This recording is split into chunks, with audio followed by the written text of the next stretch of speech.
Namaskar, everyone. This is Poonam Sagar from Indoindians.com. And today, as I mentioned earlier to Didi Krishna Kumari, I'm incredibly grateful and honored to have this little online time with her. I'd like to give you a very brief introduction to Didi Gita. Didi Gita Krishna Kumari, affectionately called as Didi, is a beacon of inspiration and a pivotal figure in social change. Having embarked on her spiritual journey at just 3 years old under the guidance of Sadhu T.L. Vaswani and Reverend Dada J.P. Vaswani. As the current executive head of Sadhu Vaswani Mission in Pune, she oversees a vast network of educational and medical institutions as well as numerous spiritual centers and humanitarian projects worldwide. Her leadership style, deeply rooted in spiritual and ethical values, inspires a broad spectrum of initiatives aimed at serving communities and fostering soul cultivation, selfless service, and character building education. She's also an accomplished writer, speaker, and resonates with across a diverse audiences, spreading the message of love, compassion, and the importance of women's roles in shaping a peaceful and harmonious world. Welcome, Didi Krishna Kumar.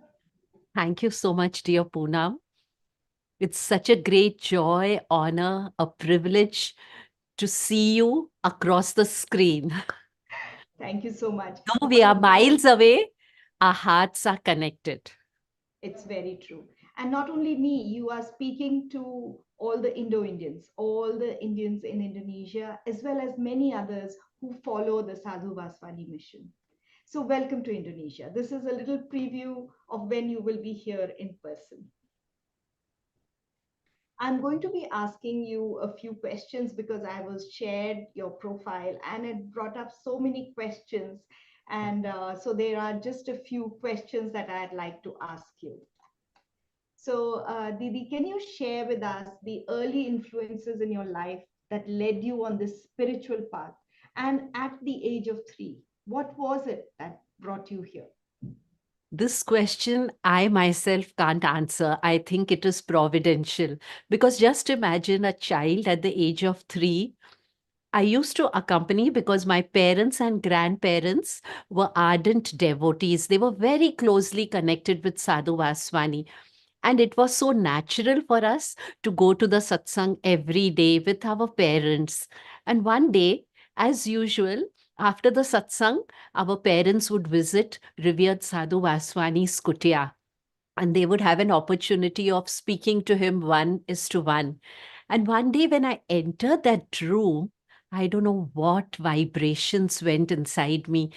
The room, the aura of the room, and the light that surrounded Sadhu Vaswani, it just floored me. And I didn't know who I was.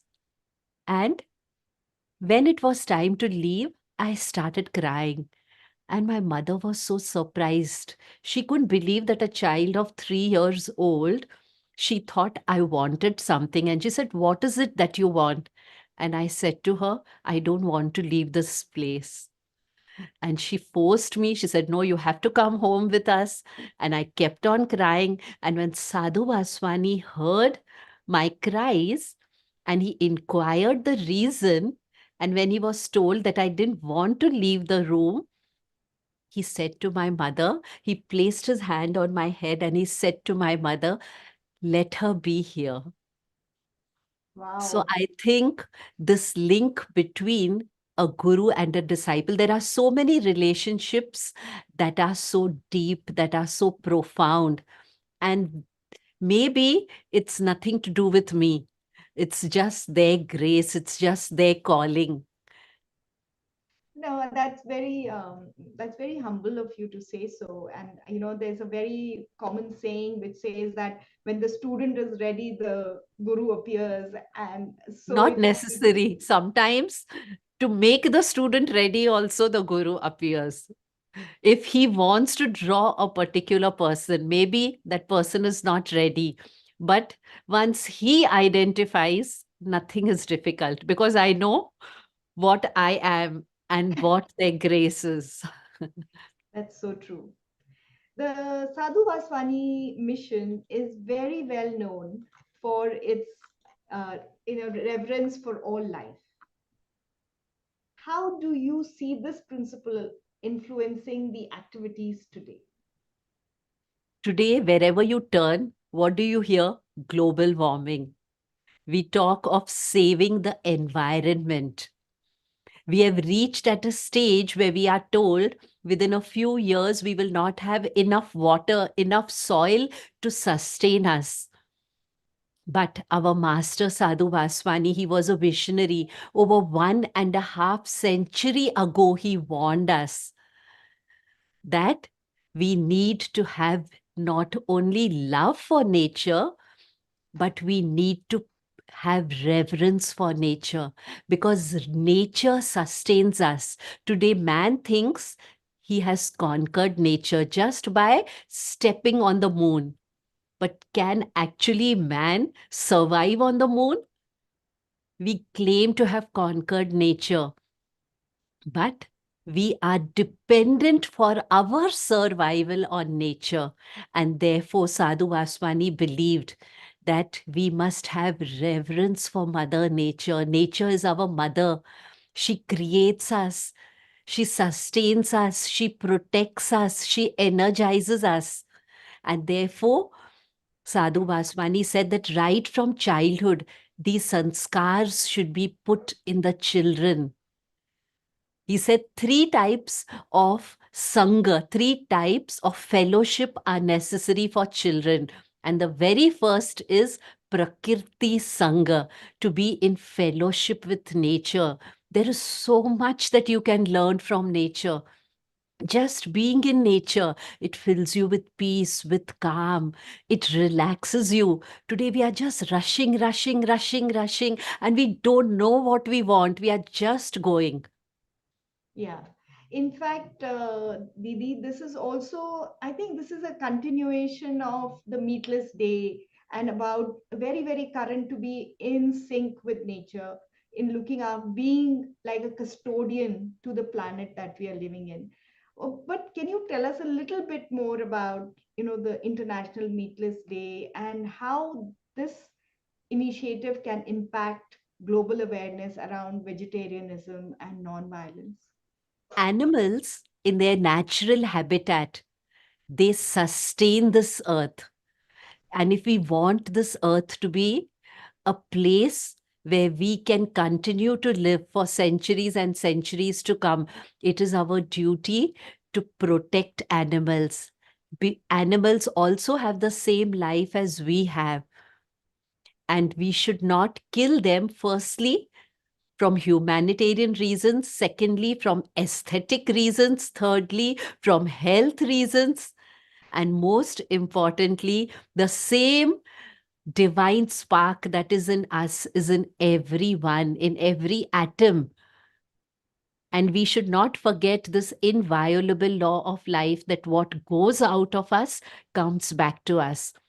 If we inflict pain, suffering, death on anyone, that sorrow, that pain, that suffering, those emotions which that animal is experiencing at the time of slaughter, fear, anxiety, all that comes back to us. Today, what is our condition? Mental illnesses are on an increase. Youngsters, they feel the peer pressure. What is the language that they speak? They say we are burnt out. Take care of your diet in terms of what we eat and in terms of what we think, and therefore to create that awareness among the people that animals and birds are our younger brothers and sisters, and man is meant to be a protector, not a destroyer of nature, which includes animals and men. Right, Just to create that awareness, we observe this one day as an international meatless day. right. So, Didi, you have such a calming presence. You have such a calming voice. This sense of calm when I'm sitting in front of you is amazing. this, and I also know that there is a moment of calm celebrated on the 2nd of August, Global Peace Initiative. What does this, what does this hold a personal significance for you? And how do you see it fostering global harmony? Because just being in your presence is so calming, and I just wish this would all flow to the whole world. Our masters, Sadhu Vaswani, this is his quote. How can there be peace on earth if our hearts are volcanoes? Yeah. Today, even if we have wealth, even if we have health, even if we have power, prestige, everything if we have, but if we don't have peace of mind, everything else is a zero. And from where does peace come? We are looking for peace outside of us, but peace is within us. Within each one of us, there is that center of peace. All that we have to do is to turn within us. And once we turn within us, what do we find? We find that the divine spark which is in me is in everyone. Therefore, personally, as you said, how it affects me, I feel that unless I am at peace with myself, I cannot radiate that peace to the world. Therefore, I believe in forgiveness. Forgive even before forgiveness is asked. We never know what is in the other person's mind. Sometimes maybe we don't understand their point of view. We immediately say they are wrong. All we need to say is, yes, your view is different. It is not wrong. Because each one of us, we have our own sanskars, we have our own way of thinking. You may like yellow color, I may like white color, but both of us are right. There is no use to create discord just on things which really can have so many perspectives. Let us learn to live and let live. And this is the one quality I learned from Dada. He always forgave us. He never, never, never said to us, why did you do this? He would always say to us, what you have done is really good. But just think, can there be other options of doing the same thing? Can there be better options of doing the same thing? The choice is yours. You choose which option you would like. Would you like to grow or would you like to be stagnant? So, Uh, forgiveness is a gift that we are giving to ourselves. If we want to grow, we must learn to forgive. Just by holding hurts, resentments, we create wounds within us. And those wounds keep on multiplying. And who is harmed? We are harmed. The other person goes on with their life. And firstly, I seek forgiveness because there are so many times that unintentionally, maybe I don't mean it, but someone is offended, is hurt. Therefore, every night before I sleep, I seek forgiveness from all. Please forgive me if I have done anything intentionally or unintentionally, and may the best of life, may the best of blessings, may the best of everything you want flow into your life spontaneously as rivers flow into the sea. wow. So, Didi, you spoke about forgiveness. And, it reminded me many years ago when I had the distinct honor of interviewing Dada Vaswani and Yes. in Jakarta. And when I was going to visit him, I had, I was thinking about all the questions I needed to ask and preparing for the interview. And I was just um, so much anxiety that and when I went there, one of my questions, which was on forgiveness, I forgot to ask him. We And are and like glass pieces. I am a glass piece and Dada is the sun. If his light shines on us, we will be able to reflect it.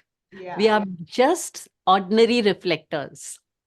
And when I went him and the interview finished, and then Dada gave me a few of his books. And so then I said, okay, thank you. And then I went and sat down. And I opened one of the books from the three books on random. And I took out the plastic cover and I opened it randomly, and it said all about forgiveness. Yes. And I'm like, at some level, he heard my question. Such an amazing experience, and I got goosebumps, and I had to, call my husband and tell him, this is what happened. So he was listening. He is listening.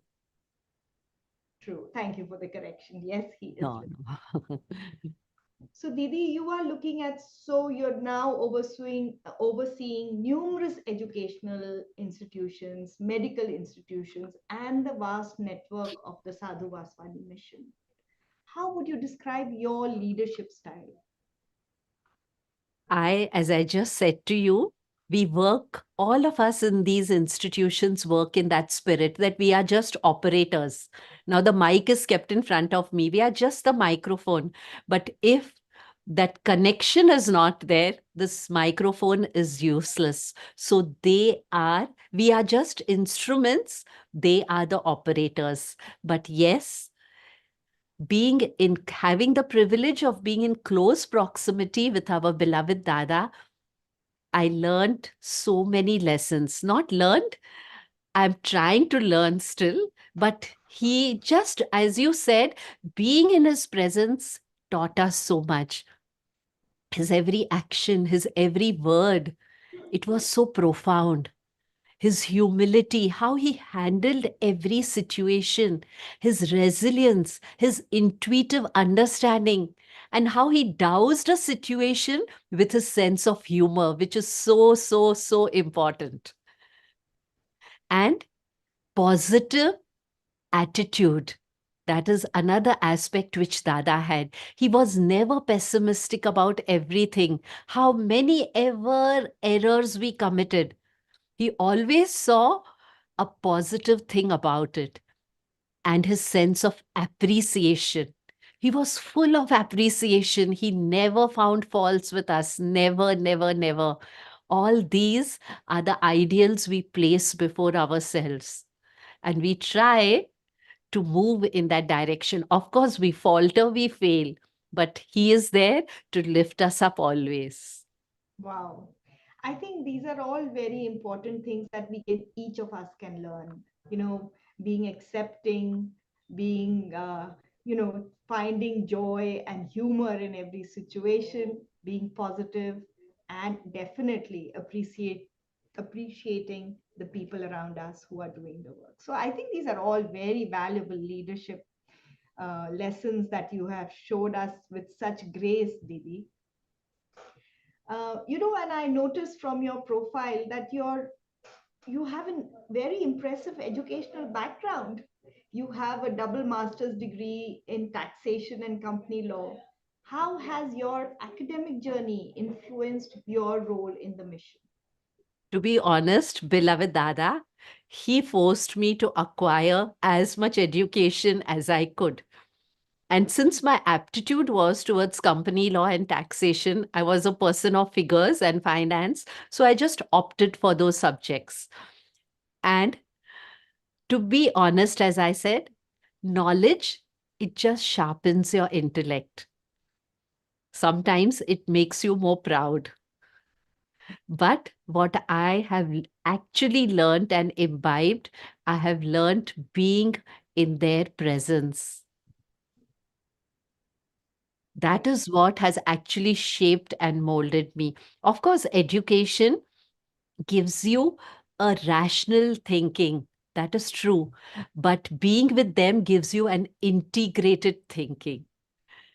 Today, we are so rational that we all have, at least I can say sometimes we have split personalities. We need to be an integrated personality. And that's what being in company of such elevated souls teaches us. It helps us to be integrated in our thoughts, in our words, and in our actions. I think that's very true. And taking forward from this, Didi, you have accompanied Dada JP Vaswani on many international journeys. Can you share a memorable experience from one of these travels that had a profound impact on you? As I said, every move of Dada was simply, it just captivated your heart. And you didn't know that how can such a person exist in human form. If I will start narrating, I think you will have to sit with me for nights and days together. There are so many instances, so many. His humility, his love, his compassion, his thoughtfulness, it I I can't say it um, took away everything that you had. You wanted to give everything to him. I'll just give you a small incident. He was one with everyone. For him, whether it was rich or poor, whether he was speaking to the president of India or whether he was speaking to a driver, he saw that one divine spark in all. I remember this is years ago. I was studying in school and we went for a visit to Delhi. Dada was invited for an international conference. And over there, the driver who drove Dada, his name was Raju, and he would drive Dada every day. Dada would go to conferences. He was invited by dignitaries. He would go to their homes, their offices, to public lectures, to homes of devotees, to shops. Like his visits were very varied. And whenever he drove Dada, he had that desire, that aspiration. I wish I also had a house that was worthy to invite Dada. I'm just a driver. I live in such a small hut. How can I even invite Dada to my house? He never mentioned it to Dada. And on the last day, when Dada was being driven to the airport, Dada looks at Raju and he says to him, Raju, you have taken me everywhere, but you have not taken me to your house. And can you imagine Raju's condition? He literally had tears flowing from his cheeks. And he said, Dada, this is just what I wanted.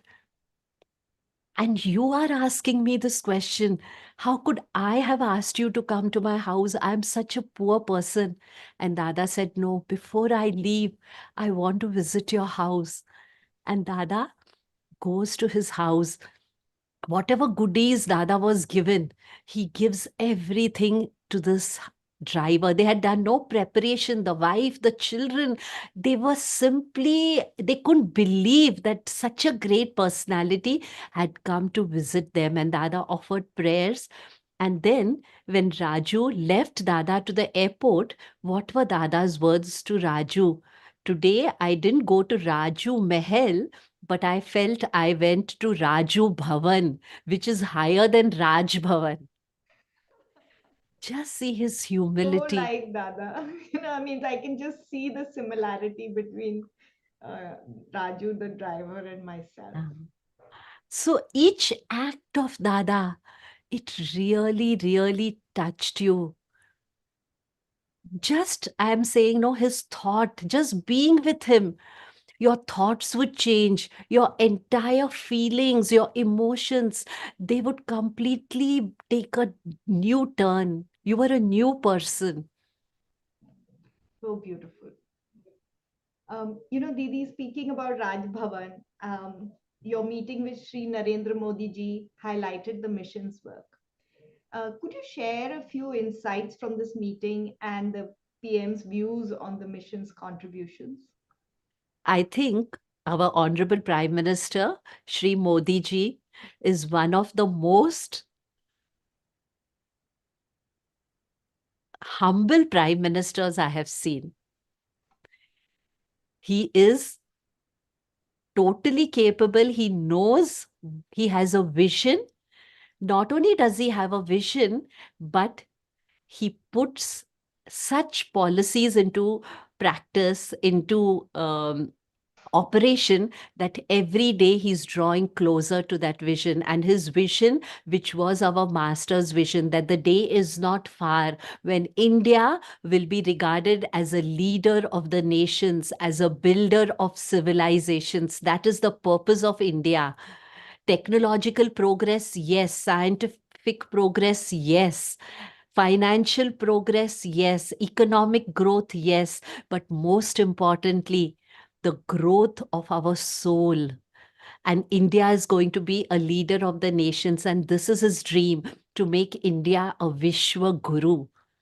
Wow. And therefore, we think that we are very fortunate in India to have the leadership of such a prime minister who really wants nothing for himself. It's very difficult to have a politician who's so selfless. And he said to me, Dada's life and his teachings are an inspiration to me. Till today, I refer to his books, I listen to his talks on YouTube. And whenever I listen to him, I get a new idea. And when he came to Dada, he said, Dada, what is your message to me? And Dada said to him, my message to you is in 3 words: put India first.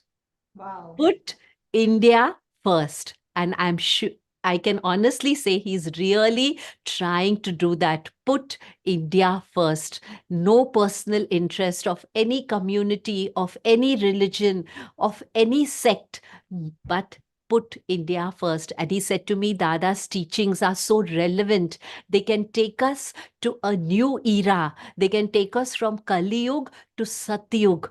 And he advised us to start a digital university so that people from all parts of the globe, from all over the globe, they get acquainted with his life and with his teachings, because they were our saints, our founders, they were visionaries, they were humanitarians, they were patriots, they were architects of a new world of joy and peace, of fulfillment and freedom. Yes. Amazing. This is all about, the spiritual journey, the journey of our soul. uh, Didi, as a motivational speaker, your talks appeal to a very wide audience. Can you share a piece of advice for those looking to embark on their own spiritual journey? I think if you will ask me what is spirituality to me, because everybody has to tread their own path. Spirituality is easily accessible to all of us. We don't have to follow one particular path. You can take any path, it will lead us to the goal of spirituality. But to me, if you will ask me to describe spirituality in one word, it would be awareness. If only we all can practice this one thing, awareness. Today we are not aware. We have become robots, we have become machines. We are just doing, doing, doing, doing. And we don't know what we want. We don't know who we are. We know everything else, but we don't know who we are. Therefore, awareness, be aware of the divine spark that is in you. Once we develop that awareness, the way we speak will change, the way we think will change, the way we act will change. We just need to be practice awareness. And the simplest way to begin this journey is to begin by practicing awareness of our breath. Every day, let us give a few minutes and be aware of our own breath. Just imagine it is this breath that sustains us, but we take it for granted just because we don't have to be conscious of our breathing. If God would have said to us that you have to breathe consciously, otherwise you would die, I think many of us would be dead in a few minutes. We are not even aware of our own breathing that keeps us alive. We just need to practice awareness, awareness, awareness. Then, as I said, the way we think, the way we move, the way we live, the way we behave, everything will change. So true, and it's all about awareness and about being self-aware and being aware of people around us. I think that's a very, very good start to anybody's spiritual beginning. Sadhu Vaswani and Dada Vaswani had a vision for the role of women in shaping a new world order. Seeing you as the current executive head is putting, you know, action to thoughts. How do you embody this vision in your life and work to empower women?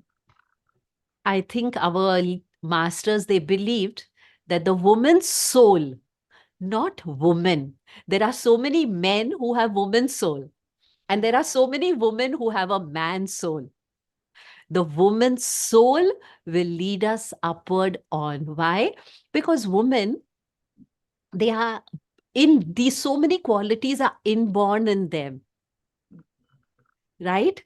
You will see every woman is spiritually inclined.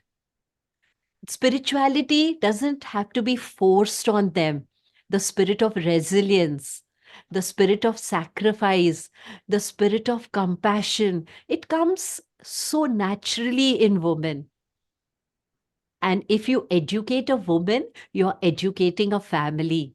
We must educate our girl child, because every girl educates a home, and every home can create a new town, and every town can create a new society. So, if we want to build a new world, we have to begin firstly with the girl child. And this is what our founders believe, that the responsibility of rebuilding a new world is with the woman. And therefore, the woman should be ready and eager to take that responsibility right from the time the mother conceives the child. You know, there is in Sanskrit, in olden days, it's called Garbha Sanskar. A woman has to be very careful the moment she starts conceiving the child. Her every thought influences the child's growth. But today, we are careful about many other things, but we forget these things that go to actually shape us. It's a very valid message. In fact, it's a very, very important message at this time in life where we should watch our thoughts and work accordingly for everything. Today, we Finally, need Didi, women to take up leadership roles. Yes, we definitely need women. But leadership, firstly, they must be leaders of themselves. We must be able to control ourselves. Then we can talk of controlling or leading others. yes, Didi, you've come back to the first answer that you gave me about first leading yourself. And finally, one last question, Didi, is what is the one message of Dada J.P. Vaswani that you hold closest to your heart and why? I think all of us, when we think of Dada, we think of this one word of letters four. Can you guess it? Love. LOVE. Love. Yes. Let us touch everything with love, he said to us. Treat everyone with love. Greet everyone with love.